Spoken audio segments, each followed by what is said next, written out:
These mountains had been named the Calico Mountains before silver was discovered. The mountains were so colorful, it reminded them of a calico cloth that came in a variety of colors. When you look up at the mountains today, you'll see lavender next to yellow, various shades of purple, and red next to green.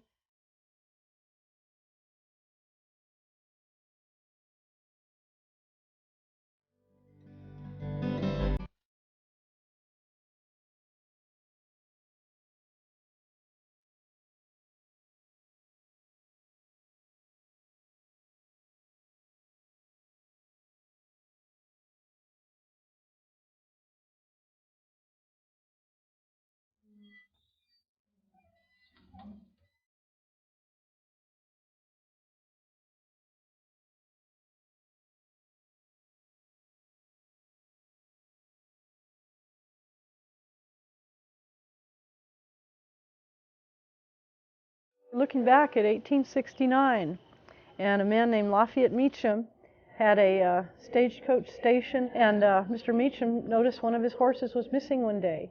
And a friend went looking. They figured out it might have been an Indian that took it. There were local Indians down in the valley below Calico. Later, we came back telling the story about looking for the horse. These hills look very colorful, very unusual, very interesting.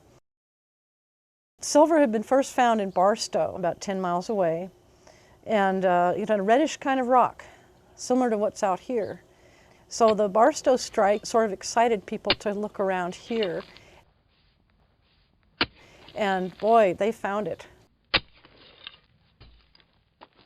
People came from all over when they heard the word.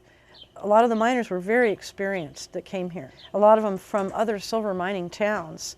There were some that were strictly opportunists, went from boomtown, you could say, to boomtown. There were veteran miners here that came from Cornwall in England, Scottish, Irish people. There were people of German birth, French, Northerners, or Yankees. There was a contingent of people that were Southerners. It was very international. 1882, here comes the town people. Mr. Lane, who lived here, he stated at one time there was 3,500 people here. So civilization has a way of creeping into these places.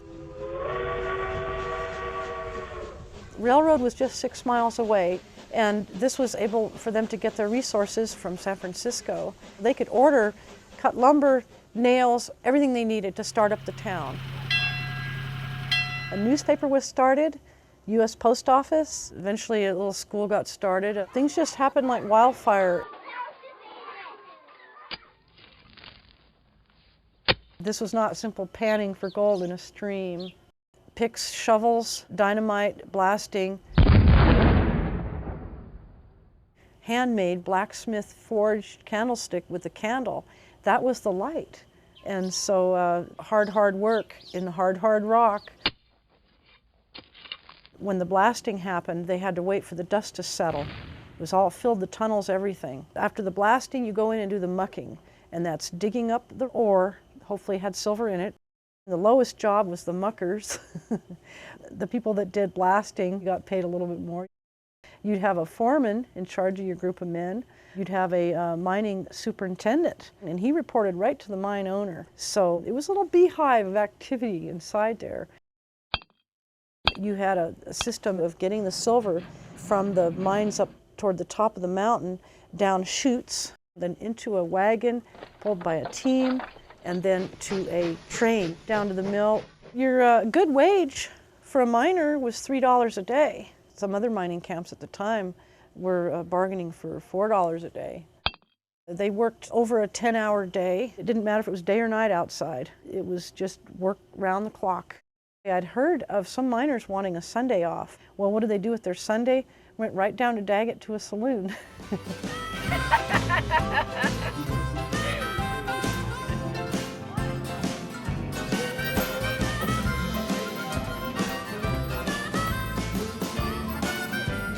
It's the West, the American West. There was nothing like it. Boy, you're awful shifty with them cards. I ain't liking it at all. Well, I ain't liking your tone neither. I don't think I'm cheating at all. Cheating skunk. Well, I don't think I'm cheating Where at did you all. get them aces at? I mean, there's 106 aces in this hand. You're the one that had the cards to begin with. I think it's time we just bump you I on out of think town right maybe you now. ought to just shut your mouth right now before I take you outside and treat you like the little girl that you are. Get on out of here. You're his partner. Get on out of here. I'll whip you like the dog that you are. Take that.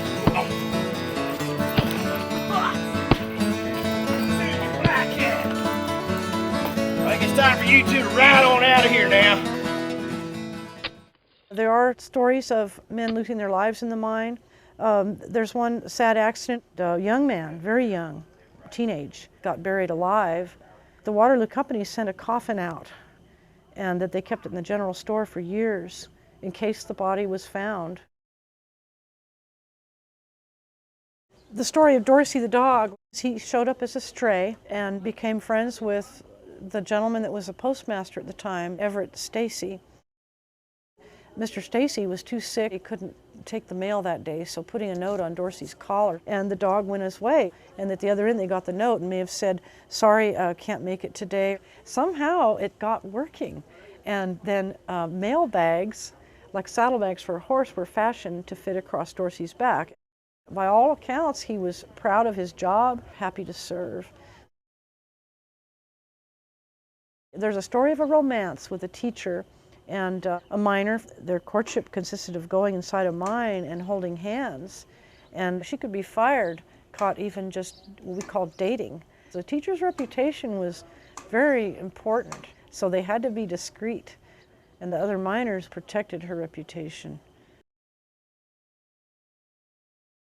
Her daddy was a miner. He had the gold fever. As he traveled around, he ended up going to Colorado, up in Northern California, came to Calico. Her family had been friendly with John Lane. He had come out from Georgia. I think that in Lucy's mother's eyes, he might have been a good catch for her daughter, being a businessman rather than a miner. And there was a 13-year age difference. Lucy Lane was quite a bit younger. She was 18 when they married. He ended up owning a general store here, the Lane's General Merchandise. So they just started on their career, and the boom busted.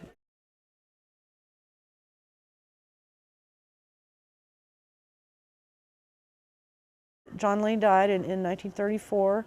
Mrs. Lane, though, kept her house. She lived here longer than anyone. And even through the changes here of Calico going from a ghost town to a tourist attraction, she saw all that. There's kind of a sad story about her that she went across the street to what became the tourist general store and asked if she could buy a spool of thread. And the clerk had to say, "I'm sorry, Mrs. Lane, it's not that kind of a general store anymore." Mrs. Lane was in Nevada when she passed on. She was 92. Her body was brought down to be beside her husband. As a 10-year-old girl, she saw the miners going to work and coming back. She saw the stagecoach come into town. And she walked down Main Street for her wedding reception in an ivory dress with orange blossoms in her hair and danced at her reception. This was a meaningful time for her youth here, her romance, her hopes for the future. Walter Knott's uncle by marriage was John King, and he'd been a county sheriff out here in the 1880s. Although Walter Knott's prime career was farming, he appreciated people that came out west. Knott didn't have much to do with Calico until he homesteaded out in the desert, about 20 miles from here. And this is the ghost town years, about 1914. Someone in his family suggested that he should try to buy it because of his family history, Uncle John. At any rate, he bought Calico, 75 acres surrounding it, for $13,500, and then began a process of, okay, we've bought a ghost town, now what are we going to do with it?